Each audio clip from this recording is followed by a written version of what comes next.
Justin Michaels from our partners over at the Weather Channel is in Mayfield, Kentucky, which was especially hard hit. Justin, good morning. Good morning. The governor here in Kentucky has asked people to pray for his state. He's also declared a state of emergency for small communities like here, Mayfield, Kentucky, to help clean up issues like washed out roadways.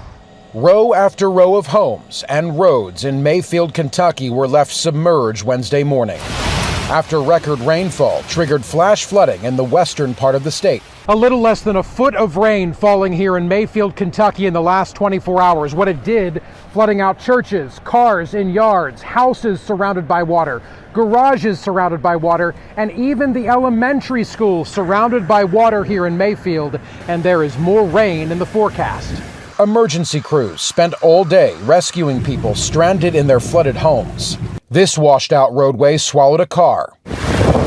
And in the city of Arlington, resident Gary Carter took it upon himself to rescue stuck neighbors with his small boat. Well, I've dealt with water here before, but it's never been this bad. The region is still recovering from a massive tornado that killed 80 people in Kentucky less than 2 years ago. That's crazy. And to the east, in North Carolina yesterday, tornadoes were the big concern.